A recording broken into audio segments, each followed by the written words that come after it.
Hello friends, this is Shefali and once again welcome back to Canada. So today is 7th December 2023 and आज आपके shift 1 में and shift 2 में जिन जिन topic से questions पूछे गए हैं उन टॉपिक्स को मैं आप सभी से डिस्कशन करने वाली हूँ ताकि अपकमिंग एग्जामिनेशन के लिए आपको एक रफ आइडिया लग जाए कि किन टॉपिक्स को हमें बिल्कुल पढ़ के जाना है और छोड़ना नहीं। एग्जामिनेशन एनालिसिस करेंगे, फटाफट से स्टार्ट करते हैं आज का ये सेशन। और आगे बढ़ने से पहले मैं आपको ये बता दूं कि आज होने वाला था इन इन सब्जेक्ट्स का examination. Commerce, music, French, adult education, physical education, Indian culture, HRM, Buddhist, Jain, Gandhian, peace study, museology, archaeology, criminology and computer science and application. तो शिफ्ट 1 में यानी मॉर्निंग वाले शिफ्ट में कॉमर्स का एग्जामिनेशन था और स्पेशली क्योंकि मैं पेपर 2 कॉमर्स कराती हूँ तो मैं आप लोगों को पेपर 2 कॉमर्स का भी रिव्यू करूंगी, साथ ही साथ में आपके शिफ्ट 2 में ये सारे सब्जेक्ट्स एग्जामिनेशन हुआ था।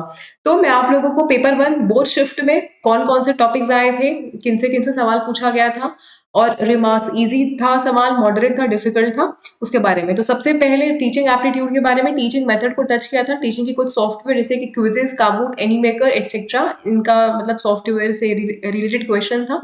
स्टूडेंट के बिहेवियर से जुड़ा हुआ सवाल था, लर्नर्स के विशेषताओं से, कैरेक्टरिस्टिक्स से क्वेश्चन था, इवैल्यूएशन, टीचिंग में कौन कौन से इवैल्यूएशन मेथड है इस्तेमाल करते हैं उससे सवाल था, टाइप्स ऑफ टीचिंग से सवाल था। शिफ्ट 2 में यानी कि शाम वाले शिफ्ट में एजर्शन रीजन वाले ज्यादा क्वेश्चन पूछे गए थे और हायर एजुकेशन पीडी से ज्यादा क्वेश्चन थे। टीचिंग एप्टीट्यूड थोड़े से कम क्वेश्चन थे। टीचिंग एड पूछा था और लर्नर्स के कैरेक्टरिस्टिक्स से जो सवाल थे। तो ओवरऑल आपका जो सवाल पूछा गया था वो आसान था, कहीं कहीं आप मॉडरेट मान सकते हैं, मॉडरेट क्योंकि आप लोगों को शाम वाले शिफ्ट में, इवनिंग शिफ्ट में एजर्शन रीजन क्वेश्चंस थोड़े से आपको पढ़ने पड़ सकते हैं और उसमें टाइम आपका थोड़ा सा कंज्यूम हो सकता है।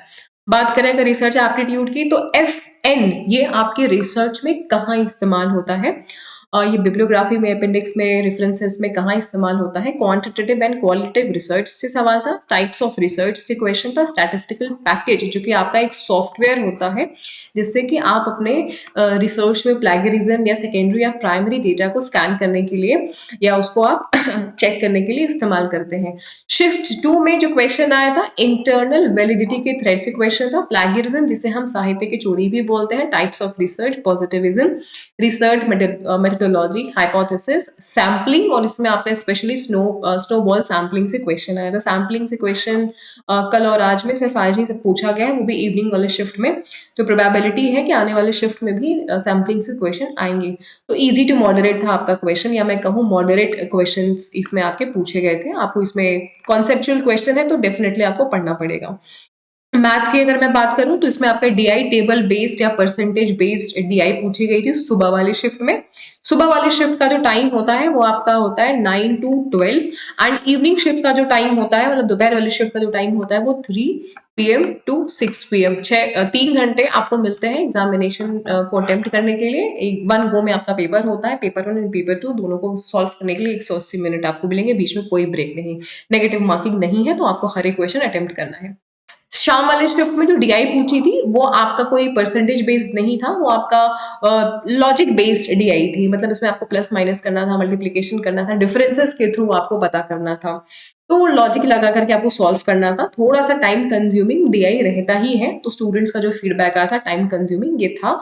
तो ये कोई नई चीज नहीं है, मैथमेटिकल पोर्शन में कैलकुलेशन करने की वजह से थोड़ा सा टाइम जाता ही है और इसलिए सजेशन आपको दिया जाता है कि अगर आप कॉन्फिडेंट है मैथमेटिकल पोर्शन में तो ही सबसे पहले आप मैथमेटिक्स वाला जो पोर्शन है उसको अटेम्प्ट करेंगे, या रीडिंग कॉम्प्रिहेंशन में अगर स्क्रीन रीडिंग कैपेसिटी आपकी अच्छी है फिर ही आप अटेम्प्ट करेंगे, है ना। तो इसीलिए जो क्वेश्चन फ्रेमवर्क तैयार किया जाता है, यूजीसी जो तैयार करती है वो इसी तरीके से पहले आपके सामने डीआई के ही क्वेश्चंस ओपन करती है। पीडी में जो सवाल पूछा गया था मॉर्निंग वाले शिफ्ट में ज्यादा सवाल थे पीडी से, जिसमें से कि आपके वाटर की पीएच वैल्यू के बारे में क्वेश्चन था। तो उसमें ऑप्शन से नॉर्मल वाटर की क्या पीएच वैल्यू होती है, एसिड रेन की क्या पीएच वैल्यू है, रेन वाटर का और ओशन वाटर के क्या पीएच वैल्यूज होते हैं, ठीक है। फिर क्योटो प्रोटोकॉल से क्वेश्चन थे, इंटरनेशनल सोलर अलायंस से क्वेश्चन था, इनके विजन और मिशन से जुड़ा हुआ सवाल था। पीबी जिसे हम लेड बोलते हैं, लेड तो इसका नेगेटिव इन्फ्लुएंस क्या होता है हमारी बॉडी पे, इससे सवाल था। नॉइस पोल्यूशन से क्वेश्चन था। पीडी में बहुत बहुत सारे टॉपिक्स अभी बचे हुए हैं। बायोडाइवर्सिटी, उसके बाद में आपके G20 समिट्स, ये सारे गोल्स जो संबंधित प्रश्न है, NIRF की जो रैंकिंग है, QS रैंकिंग है, QR, ये सारी रैंकिंग्स से जुड़े हुए सवाल अभी बचे हुए हैं। शिफ्ट 2 की अगर हम बात करें तो वॉलेटाइल ऑर्गेनिक कंपाउंड, जिसे हम VOC बोलते हैं, इसी से संबंधित 3 प्रश्न पूछ लिए गए थे। POP से संबंध था। POP जो आपकी पेरिस ऑफ पार्टी अग्रीमेंट है, मीटिंग है, इससे जुड़ा हुआ सवाल था। अभी आपकी रियो डी जेनेरियो से सवाल नहीं पूछा गया है।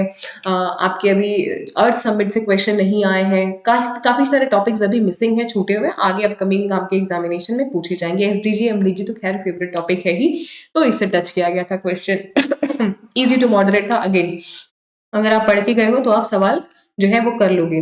मॉर्निंग शिफ्ट में हायर एजुकेशन यानी यूनिट नंबर जो आपकी 10 है, उसमें एंशिएंट यूनिवर्सिटी, और उसमें भी आपकी यूनिवर्सिटी ऑफ नवदीप से क्वेश्चन था। और यूनिवर्सिटी स्टैब्लिशमेंट ईयर वाइज आपको सीक्वेंस लगाना था। डिफरेंट डिफरेंट यूनिवर्सिटीज के नाम थे और किस ईयर में उनकी स्थापना हुई है उसका आप लोगों को सीक्वेंस जो है वो लगाना था। तो सबसे पहले प्री इंडिपेंडेंस में कितनी यूनिवर्सिटीज हैं इसकी लिस्ट आप देख लीजिएगा। पोस्ट इंडिपेंडेंस के बाद में कौन कौन सी यूनिवर्सिटीज स्टैब्लिश हुई हैं उसका आप नाम देख लीजिएगा। स्पेशली इसमें आपकी university of Bombay, university of Calcutta, ये थोड़ा इंपॉर्टेंट है। इसको आप थोड़ा सा पढ़ लेंगे कि किस ईयर में इसका स्टैब्लिशमेंट हुआ है। पंजाब यूनिवर्सिटी से कल सवाल आया था।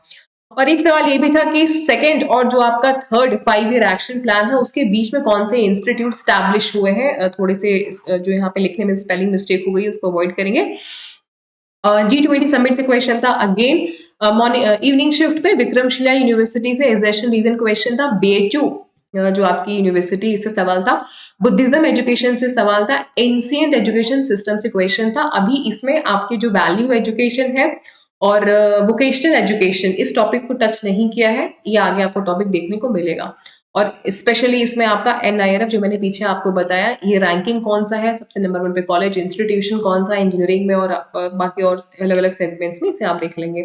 कम्युनिकेशन में मीडिया कम्युनिकेशन से क्वेश्चन था। इसमें थोड़ा सा इन्होंने स्टेटमेंट बेस्ड क्वेश्चन पूछा था। पॉलिटिकली इनडायरेक्टली कहाँ पे हम सबसे बेहतर तरीके से इन्फ्लुएंस कर सकते हैं, तो ये आपका जनसंचार से जुड़ा हुआ प्रश्न था। Verbal and non verbal communication, barriers of communication, जो मैंने कल आपको बताया भी था, किससे सवाल नहीं आया है तो आ सकता है, डेफिनेटली आएगा। और अभी और क्वेश्चंस आएंगे आपके बैरियर्स ऑफ कम्युनिकेशन से।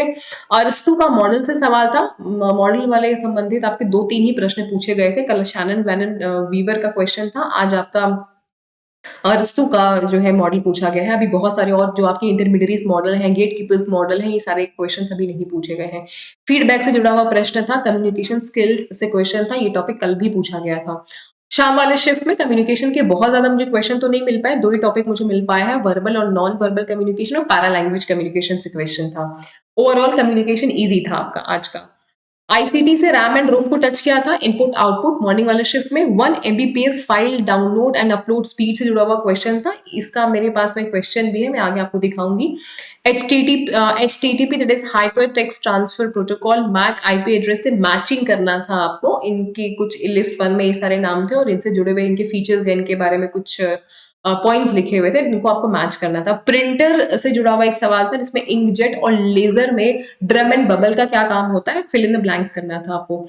इवनिंग शिफ्ट में स्टोरेज से क्वेश्चन था आपका। स्टोरेज बोले तो आपके मेमोरी, जिसे हम प्राइमरी सेकेंडरी बोल सकते हैं या रैम एंड रोम भी बोल सकते हैं। नंबर सिस्टम से क्वेश्चन था। नंबर सिस्टम का मतलब बाइनरी टू डेसिमल या हेक्साडेसिमल टू बाइनरी में चेंज करना था।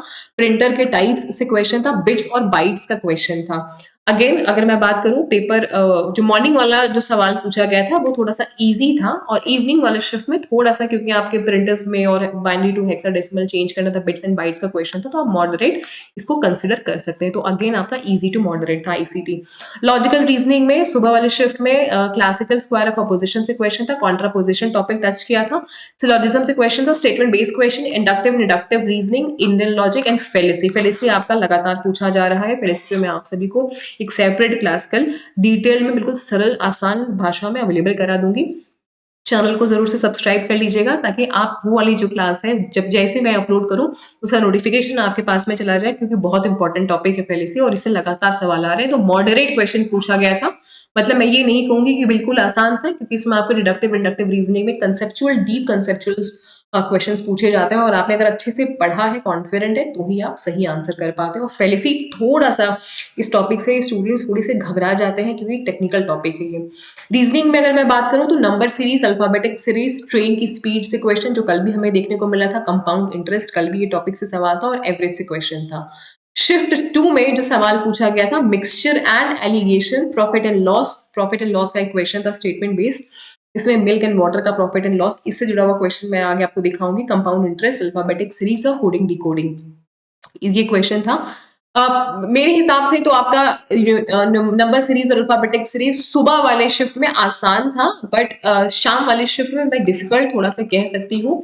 तो यहाँ पे हम ये बोल सकते हैं, इजी तो नहीं मैं कहूंगी, इजी रिमार्क्स कहना गलत हो जाएगा, मॉडरेट टू डिफिकल्ट आप रीजनिंग वाले पोर्शन को लेके जा सकते हैं। रीडिंग कॉम्प्रिहेंशन सुबह वाले शिफ्ट में चंद्रयान एंड इसरो इस टॉपिक को टच किया था, साइंटिफिक टॉपिक यहाँ पे इन्होंने चूज किया था। और शाम वाले शिफ्ट में ये टॉपिक नहीं था।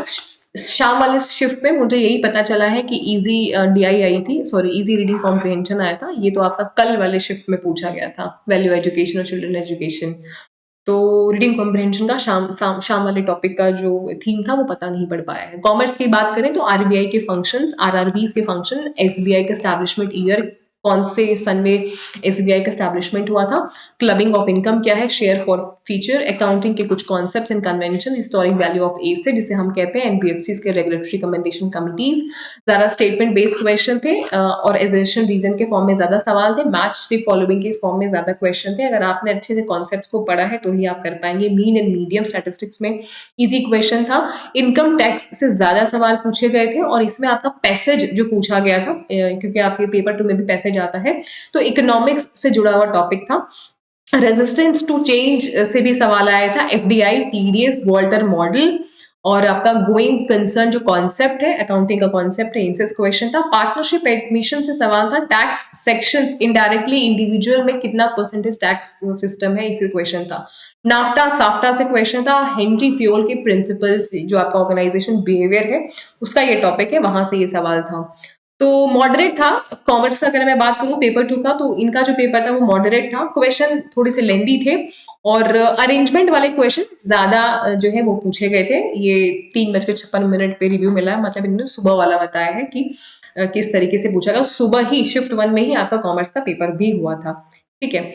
और जैसा कि यहाँ पे श्वेता जी ने भी बताया है कि अरेंज मैचिंग क्वेश्चन ज्यादा थे, स्टेटमेंट वाले क्वेश्चन ज्यादा पूछे गए थे। इसका मतलब साफ है कि आपको अच्छे से कॉन्सेप्चुअली अपने को स्ट्रॉन्ग करना पड़ेगा। टॉपिक को जब तक आप इंटरप्रीट सही तरीके से नहीं कर पाओगे, क्वेश्चन को सही तरीके से आप समझोगे नहीं, तो आप बिल्कुल आसान से सवाल को भी गलत कर सकते हो। स्क्वायर ऑफ अपोजिशन से क्वेश्चन था, मैंने आपको पीछे बताया ही। स्वयं से एक क्वेश्चन आया था जो पीछे मेरे मिसिंग हो गया। स्वयं आपका जो टॉपिक है ये टीचिंग एप्टीट्यूड का टॉपिक है, स्वयं या स्वयं प्रभा, ठीक। ये आईसीटी का भी टॉपिक आप कंसिडर कर सकते हैं क्योंकि कुछ टॉपिक ऐसे हैं जो कि दोनों यूनिट्स में चलते हैं। डीआई से जो क्वेश्चन था, कंस्ट्रक्शन और बिल्डिंग के ऊपर में क्वेश्चन था। मॉनिटरियल से क्वेश्चन था, मॉनिटरियल प्रोटोकॉल से क्वेश्चन था। कार्बन डाइऑक्साइड जो कि आपका पीडी का क्वेश्चन है, मैचिंग का क्वेश्चन था, मतलब मैच करना था आपको कुछ। और आईसीटी से क्वेश्चन था कि किलो बाइट, निबल, टेगाबाइट को रीअरेंज करना था प्रॉपर मैनर में, साइज के हिसाब से कि स्टोरेज किसका ज्यादा है, किलो का ज्यादा है, किलो बाइट का ज्यादा है, निबल का, टेगाबाइट एटसेट्रा। टीचिंग एप्टीट्यूड के क्वेश्चन तो खैर थे ही थे। Verbal and non verbal, implicit explicit को मैच करना था। एसडीडी से क्वेश्चन था जो मैंने पीछे आपको बताया भी। जो मैं पीछे आपको बता रही थी कि प्रॉफिट और लॉस वाला क्वेश्चन रीजनिंग में जो आपको पूछा गया था मिल्क एंड वाटर वाला, वो यही था कि मिल्क वाला क्वेश्चन था कि एक व्यक्ति ने 50 रुपए लीटर में 20 लीटर मिल्क परचेज किया। 50 रुपए ने यहाँ पे जो है वैल्यू दे दिया गया है रुपीज में, और क्वांटिटी दे दिया गया है कि 20 लीटर मिल्क परचेज किया गया है। यहाँ पे आपका परचेज प्राइस दिया है और उसमें 20 लीटर का पानी मिलाने के बाद में 60 रुपीज पर लीटर सेल किया है। तो 400 रुपए का प्रॉफिट हुआ है। प्रॉफिट लॉस का क्वेश्चन है, तो उसमें पूछा था कि कितना पानी मिलाया गया है इसमें। ये सवाल थोड़ा सा मुझे अधूरा सा लग रहा है, बट इसी से जुड़ा हुआ प्रश्न था जो आपका रीजनिंग का क्वेश्चन है। एक सवाल आपका जो आईसीटी का था डाउनलोड अपलोड वाला, जो मैंने पीछे आपको बताया कि 20 MB की फाइल थी, बट फाइल को अपलोडिंग में 1 मेगाबिट पर सेकेंड था एंड डाउनलोड करने में 8 मेगाबिट पर सेकेंड था। Total time uploading and downloading में कितना लगेगा? मेगाबाइट एंड मेगाबिट एक ही है या डिफरेंट है? बिल्कुल अलग है। बाइट की जो वैल्यू होती है वो अलग होती है, बिट की वैल्यू जो होती है वो अलग होती है। आईसीटी में हमने पढ़ा भी है। कट ऑफ की बात कर लेते हैं, क्योंकि आपका पेपर टू कॉमर्स है तो कट ऑफ डिस्कशन करना बनता है। देखिए पिछले 3 साल से जो आपकी कॉमर्स की कट ऑफ आ रही है वो परसेंटाइल में आ रही है, ठीक। लेकिन इस बार कॉन्ग्रेचुलेशन है कि आपका परसेंटेज में आएगा। तो जो आपका 3 साल पहले कट ऑफ जाया करती थी कॉमर्स की, वो जनरल कैटेगरी में 63% के आसपास जेआरएफ की जाया करती थी। 63% या 64% अप्रॉक्स, प्लस माइनस 2% आप लेके चलेंगे। और अगर आपकी नेट की बात करो तो 60% के आसपास में आपका नेट हो जाया करता था। ये आपका 3 साल पहले का जो डेटा है वो है। जनरल कैटेगरी की मैं बात कर रही हूँ। एससी एसटी अगर ओबीसी कैटेगरी से आप बिलोंग करते हैं तो डेफिनेटली इससे कम ही होगा। तो अगर हम इस सेशन की हम बात करें, क्योंकि कंपटीशन बढ़ गया है, एप्लीकेंट्स भी ज्यादा बढ़ गए हैं, तो फिर भी आप 65% मान के चले जेआरएफ मैक्सिमम। मैं आपको बहुत सेफेस्ट स्कोर बता रही हूँ जनरल कैटेगरी में कॉमर्स में 65% में आपका क्वालिफाई हो जाएगा जेआरएफ, और 62% में आपका नेट क्वालिफाई हो जाएगा जनरल कैटेगरी में। एससी एसटी ओबीसी पीडब्ल्यूडी जो कैटेगरी है इसमें डेफिनेटली आपका कम ही जाएगा कट ऑफ। ओवरऑल पेपर 1 की अगर मैं बात करूं तो आज का पेपर मॉर्निंग शिफ्ट का आसान था, इवनिंग शिफ्ट का मॉडरेट टू डिफिकल्ट था। पेपर का जो लेवल है वो समय के साथ में धीरे धीरे आपको डिफिकल्ट होता हुआ दिख सकता है। रीजन भी क्योंकि अब आपके जो बड़े सब्जेक्ट्स हैं डेफिनेटली वो सामने आएंगे, तो बैलेंस करने के लिए ये पेपर का जो लेवल है वो अपने हिसाब से चेंज कर सकते हैं। तो बट अगर आप अच्छे से पढ़ के गए हो, अगर आपने 3 मंथ्स भी स्टडी करा है डेडिकेशन के साथ में, तो आप बिल्कुल अच्छा इसमें स्कोर कर पाएंगे। मैंने आप लोगों को एक वीडियो सेशन में 50 इंपॉर्टेंट जो टॉपिक हैं वो शेयर किया था, और उन्हीं टॉपिक्स के इर्द गिर्द ही प्रश्न आ रहे हैं। जरूर से आप उसको देख लीजिएगा। इस वीडियो के डिस्क्रिप्शन में मैं उसका लिंक भी दे दूंगी। इन केस अगर आपका पेपर ठीक नहीं गया तो होप नहीं छोड़ना है, क्योंकि नेक्स्ट हमारे पास में बहुत जल्द ही अपडेटेड सिलेबस आ जाएगा। अगला जो हमारा एग्जामिनेशन है वो मार्च में हमारे जो अपडेटेड सिलेबस के साथ में नए फॉर्म्स आ जाएंगे, तो उसके लिए प्रिपरेशन करना है। और बहुत अच्छा हुआ कि आपने ये वाला एग्जामिनेशन दे दिया, आपको एक आइडिया लगा एटलीस्ट कि कैसे क्वेश्चन आ रहे हैं, आपकी जो एक धड़क है वो ओपन हुई। तो अगर आप जून 2024 के लिए प्रिपरेशन कर रहे हो पेपर 1 या पेपर 2 के लिए, तो आप हमारी कोर्सेज देख सकते हैं। बहुत अफोर्डेबल प्राइसेस में हमारे कोर्सेज हैं। तो 3 मंथ्स के कोर्सेज हैं, 6 मंथ्स के कोर्सेज हैं। सारे फीचर आप सभी की स्क्रीन पे दिया है, बट क्लास लेने से पहले, कोर्स लेने से पहले आप सभी से रिक्वेस्ट है कि जरूर से डेमो क्लास देख लीजिएगा। अगर आप इंटरली सेटिस्फाइड होते हैं फिर ही आप इसमें आगे बढ़ेंगे। कोर्स की डिटेल्स सभी की स्क्रीन पर है, आप इस दिए गए नंबर पर कॉल कर सकते हो, व्हाट्सएप कर सकते हो इंक्वायरी करने के लिए। ये पीडीएफ मैं आपको टेलीग्राम पे शेयर कर दूंगी, ज्ञानदा बाय शिफाली। टेलीग्राम से ज्वाइन हो जाइएगा। सारे इंपॉर्टेंट जो लिंक्स है आपको वीडियो के डिस्क्रिप्शन में मिल जाएंगे। होपफुली कि आपको एग्जामिनेशन एनालिसिस बहुत अच्छा लगा होगा, इन्फॉर्मेटिव लगा होगा। इफ यस, हमें लाइक शेयर कर लीजिएगा, और जाने से पहले सब्सक्राइब भी कर लीजिएगा। अगर आप चाहते हैं कि कोई भी इंपॉर्टेंट इन्फॉर्मेशन आप सभी से मिस ना हो, हम इसी तरीके से मिलते रहें और सारी इंपॉर्टेंट चीजें मैं आपसे डिस्कशन करती रहूं, तो फिर आप चैनल को जरूर से सब्सक्राइब करिएगा ताकि नोटिफिकेशन आपको मिल सके। Wish you all the very best guys कल के एग्जामिनेशन के लिए, and all the very best.